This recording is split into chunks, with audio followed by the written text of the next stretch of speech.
Hello everybody, Richard here from Vision Vortex, and today I'll be showing you how to create a SciFi decal inside of Affinity Designer. So yeah, let's get started. First of all, you want to create a new document, and inside here make sure that you set your type to web, and we choose a width and height for the image, and I like to have my image in my screen height resolution, but you can choose any other resolution. So I'll be gonna type in 2550 by 2550. And that's one important thing. If you set this to web up here, the units down here will be in pixels. So basically you'll be working in the final resolution that you'll be exporting your document to. So having everything set like this, you should be fine. And we just press OK. And this is our canvas. And right here I want to just say that of course you can apply all those hints to other software you might be working with. So I'm choosing the rectangle from here and going over to the right side, and here's our outline and fill color control. And I'm just clicking the outline and removing that one because I don't want to have an outline, and I'm clicking the fill color and choose black, and then I go right up here and you see this dot is showing me where the document borders align. I'm just dragging this up, this dot up here, and here we go. So double click this, call it background, and lock it. So we're gonna try to create something for the futuristic design, and we're gonna choose a yeah, let's say a sector marker where you can just denote the different city sectors. So up here again, I'm choosing white as my background color. I did deselect everything because I don't want to recolor my background, and then I start drawing out the shapes, and right now I'm just blocking this in. So here's my rectangle. I'm pressing V on the keyboard to bring myself into transform mode, and then it's just aligning it to center on the image basically. And at that step, since I want to do a sector marker, I will bring in a font, a text design. So let's click here and just type the word sector in caps, and you see the fill is still black. So let's bring this to white, and go up here to the font size and just check it up a bit, because I don't want to type. I'm just pressing the move button up here, and bring this to where I like to have it, and then I choose another font that's a bit more sci-fi like. And here's just a word of warning: if you're looking for fonts to do your designs, always check if they are allowed to be used in commercial projects such as games or what have you, or in designs, or if it's just for personal use. Because if you use a font that is not cleared for commercial use and you use this in a commercial product, you might have to pay for the font and maybe pay more than you actually wanted to pay. So let's find a font that's pretty nice, and I always like using this one. This is XL2 by Google Fonts, but you can really use any one. In this case, it might be a bit too thin actually. Let's try the black variant, and a bit too, I don't know, it's not edgy enough. Yeah, I don't like it so much. Yeah, okay, let's use this one. I like this one. I like how you maybe another one. This one. Okay, let's use this one.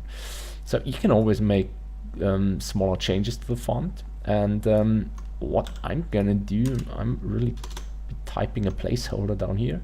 The ultimate goal will be to make this this font without any placeholder, so that you can insert arbitrary numbers later on when you actually place this on an object. But for now, we're just having those numbers here as placeholders. So this is still a font, it's editable. We don't want that, so I'm pressing Control Enter on the keyboard to make it a curve. And if I press A for curve editing, you can see that this is all vector shapes really now. So I can modify it and manipulate it. And first thing I want to do is actually fix that, because I don't like that slant up here. So I'm selecting and deleting this one and just bring it back here. So, like so.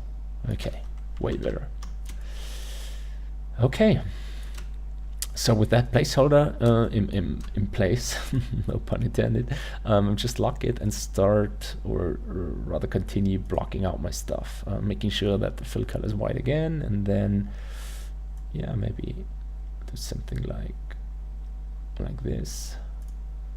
And I don't care if I overlap here, it's just at this point trying out different things. Those two a bit down, because I want to insert something later here. Maybe, yeah, maybe bring that in right now actually. So like so. Okay. And unlock that group and bring it down here. And right now I can just really drag it there to fit everything else. So this might be nice, right?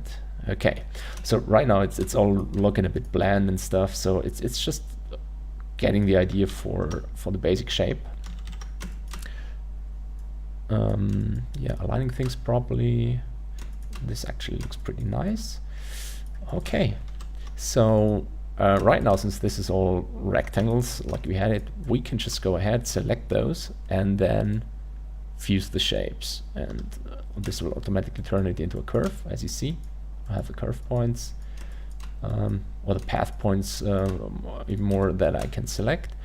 And I'm going to do the same for, let's see, those two guys. Yeah, there we go. And you see, sometimes when you merge shapes, you get those double points. I don't think you have to, but sometimes when it's close to the edges, it might actually give you trouble. So let's remove those. Okay, not bad. So we want to make this shape up here a bit more interesting. So I'm pressing C for curve mode, or press this button up here, and let's select a few of the outer curves and then drag them in. Just click and drag, and you see this is already looking nice. And if you're looking for some sort of, I don't know, 80s retro inspired design, this might actually be pretty good. But I want a bit of a different cut on the curve. So what we're gonna do is press straight here, and you see this is already allowing us to do like a yeah, a slanted sci-fi design. And I'm noticing that this area here is pretty boring, pretty big actually, as is the one up here. So I'm actually going to cut back on this one. Press Control J to duplicate it and hide my original. I just want to keep stuff around. Also, I'm going to hide that kind of stuff and bring in another box. This time I want to have, oh, you see, if the original shape is still selected, I'm actually recoloring this one. So I'm pressing Escape to deselect everything. Then make sure the box is selected, then go over here and press black as a fill color again, and then I bring up this box like so, maybe, and another one down here and down here. And you see, if you have snapping enabled up here, and you should definitely have force pixel alignment enabled, but not this one, move by whole pixels. Let's do this, and let's see, maybe come up here again, like so. We have all those black rectangles basically, and we can just select those and our original curve and hit subtract. And you just need to pay attention, let's go back again, you need to pay attention that the shapes you want to subtract are above the shape in the layer stack that you want to subtract them from, which is our curve here. So let's do that, and you see, fine and dandy. So if I would have done this with a curve selected, and let's just, I'm going to show you that.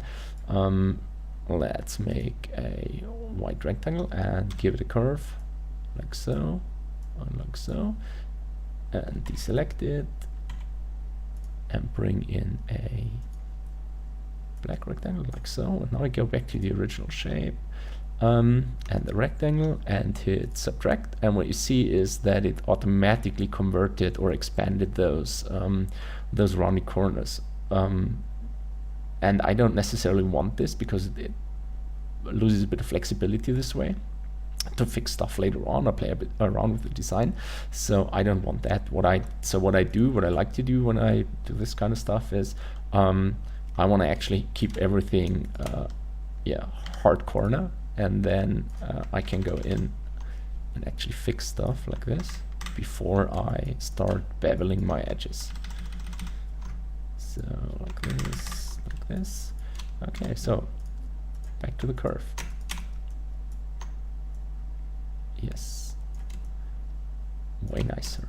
And it's always nice to, if I select the curve, I can see the curve radius up here.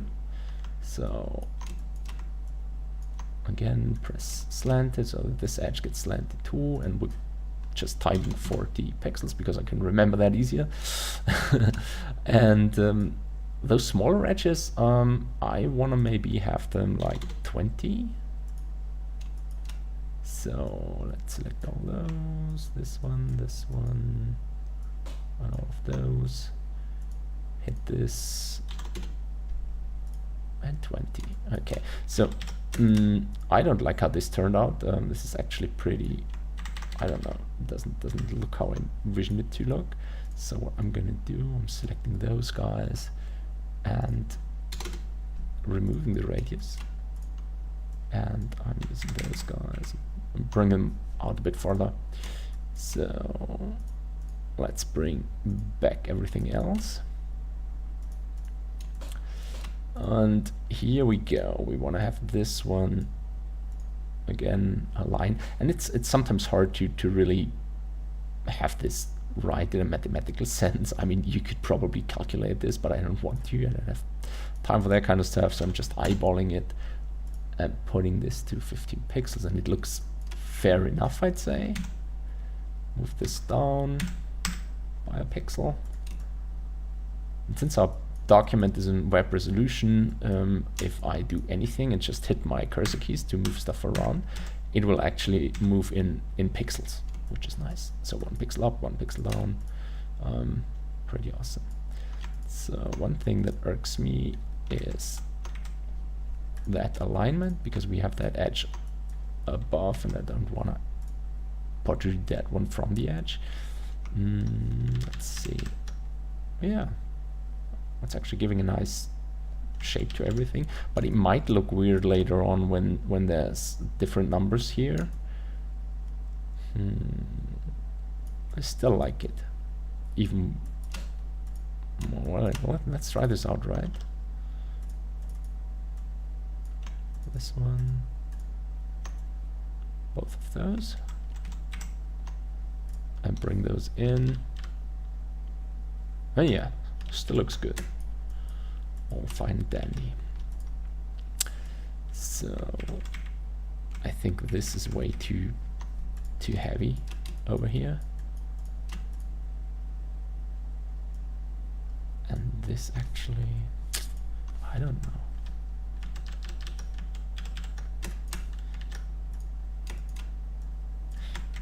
We need a bit of visual weight on that side. I'm just grabbing my box again, black, and just trying around cutting stuff up. Sometimes it's just that if you, well, if you try and cut some stuff, it will sometimes really work out really good. Like in this case, I could see this working, so press the move mode. Well, here we go.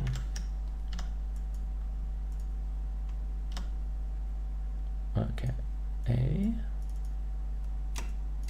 Oh, wait, oh, okay, this is still a rectangle. I forgot about that. So if you want to edit points and get away from those shape presets, you're gonna have to either go to layer, convert to curves, or hit Control Enter, and this will take away that preset property and convert it to regular curves. And go here and rotate, and if I'm pressing shift while rotating, this will align itself to some preset angles, so you don't get those in-between angles. If I get a red line up and on the upper side and a green line on the other side, it aligns itself, so I know I'm really making a corner here.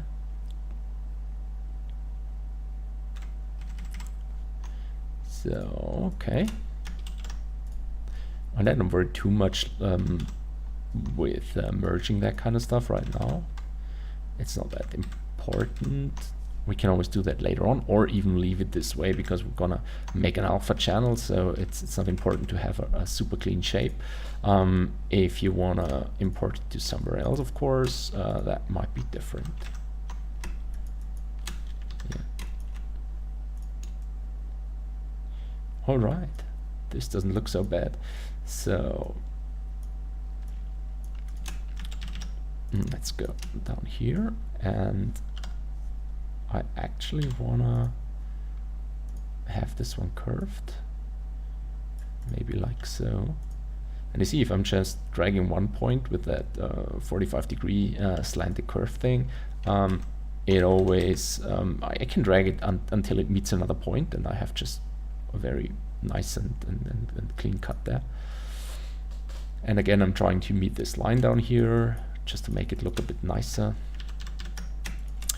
And this actually brings me to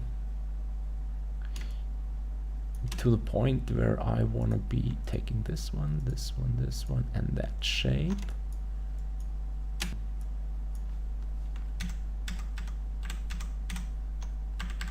What I'm looking for is actually that this line meets up with that corner on the S here.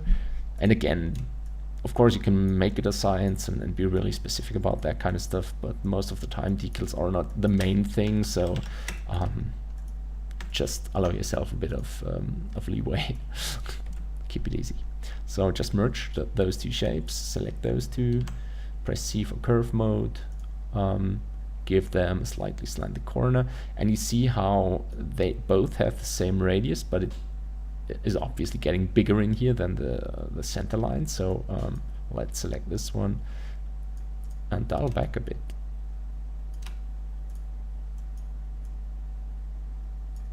And again, I'm just eyeballing this.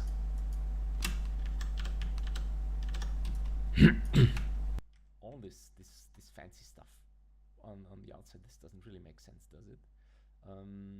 So let's give it some sense. Maybe there's some sort of information associated with those signs. Maybe some drone or robot guidance systems that they can scan to just get around in the city. So yeah, maybe let's make this some sort of barcode, I guess. And of course, you can just use a real life barcode to make that happen. But on the other hand, we can just create one. So again, simple rectangle, Control J, and it's telling me if you look in between here, if I move it, I'm getting the actual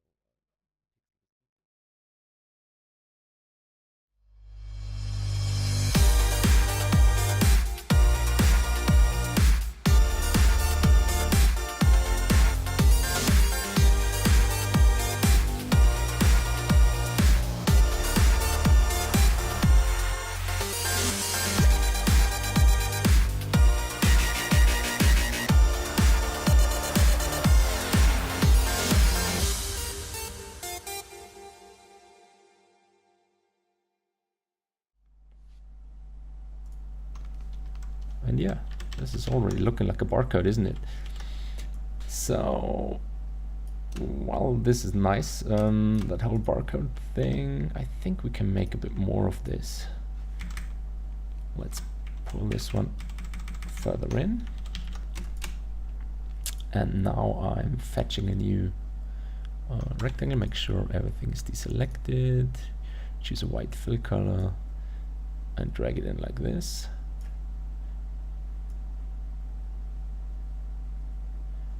Yeah, this is it, just making sure the border is consistent. Now I can actually convert that to a curve. Use those two, go to the curve tool, give them a slanted edge, drag it in a bit, drag it out a bit to just make the line strength again consistent. Yeah, this is looking fine. And then fetch a few of those.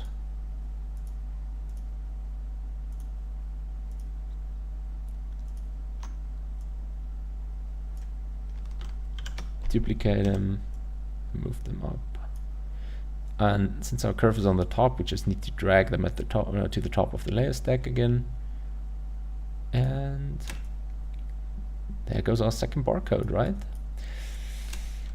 So let's sit back and take a look. So this isn't so bad. I want to have maybe some variation here, since this is still pretty big. If snapping gives you trouble, just zoom in.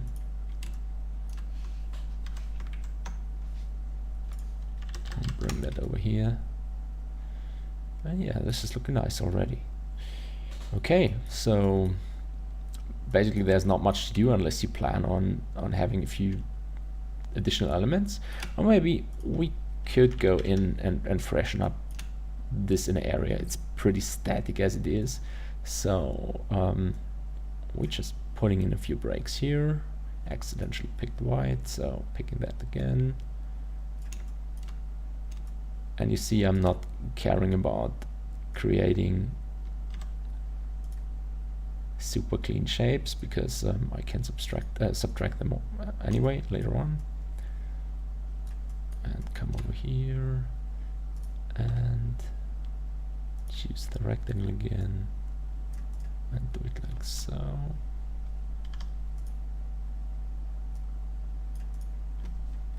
Yeah, this is better. Okay, we have our marker set to 0, so let's clean stuff up a bit.